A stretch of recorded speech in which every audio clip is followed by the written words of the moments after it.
Magandang hapon mga kabisdak. Pag-usapan lang ho natin itong picture ngayon ni Da Junior at ni Congresswoman Migs Nograles na kumakalat ngayon ho sa social media. Bakit nga ba si Migs Nograles ang sumalubong kay Da Junior sa pagpunta kagahapon sa Davao City? Hindi ho pinaligtas ng isang reporter ng Davao na si Rady Cañedo ang picture na iyan sa pagsalubong ni Congresswoman Migs Nograles kay Da Junior. Ang sabi po ng naturang reporter, "Edi wow, kumpirmado ikaw ang kontak ni BBM sa Davao." Ang tanong dito mga kabisdak, bakit nga ba itong si Congresswoman Migs Nograles ang sumalubong kay Da Junior? Hindi ba nakipag-coordinate si Da Junior sa siyudad ng Davao? Hindi ba alam ni Mayor Basti na pupunta si Da Junior? Alam niyo po, napapansin ko dito sa mga tagpong ito ay maliwanag na pangangampanya na ho ito. Maagang pangangampanya ng naturang congresswoman. Dahil ang bulong-bulungan po talaga mga kabisdak ay tatakbo umanong mayor itong si Congresswoman Migs Nograles diyan sa Davao City. Ang tanong nito, siya na ba ang pambato ng mga tambaluslos laban sa mga Duterte? Kaya ni Migs Nograles pataubin itong mga Duterte? Alam niyo ho, mukhang mahihirapan po dito ang team tambaluslos na talunin ang mga Duterte. Kamakailan ho, galit na galit po dyan si Pulong Duterte kay Migs Nograles dahil nga ho, ito yung may pakana umano ng permahan sa PI dyan sa Davao. Yan nga po yung lumabas at siya ang itinuro sa investigasyon sa Senado.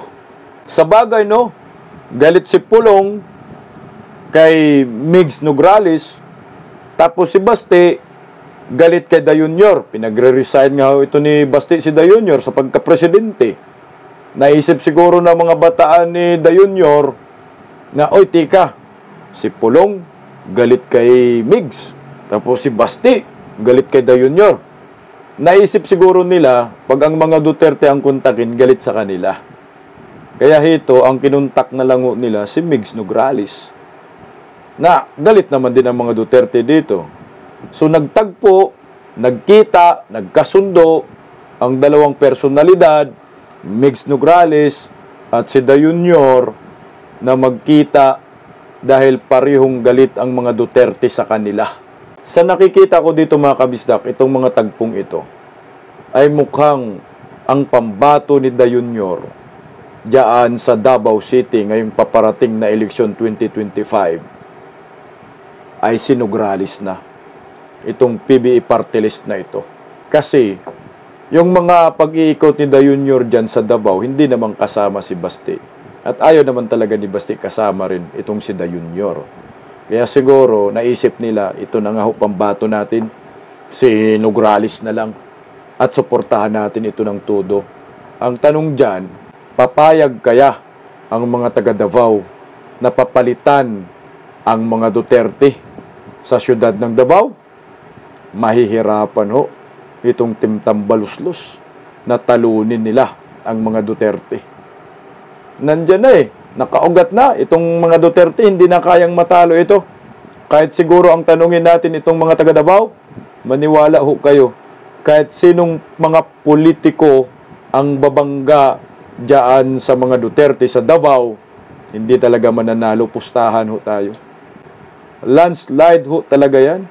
Anyway, bahala po kayo maghusga sa picture na iyan dahil pag tiningnan mo yung suot ni Migs Nograles nakasuot ng pangangampanya na. Handang-handa na yata itong mga ngampanya sa Davao City nakasuot ng PBE party list. Binabandila ho talaga.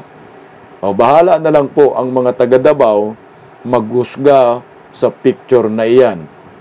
Basta maliwanag pa po sa sikat ng araw na ang kontak ni Da Junior sa Davao ay si Migs Nograles.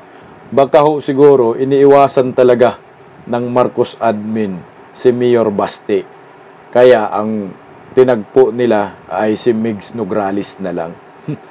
O sige, magsama-sama po kayo.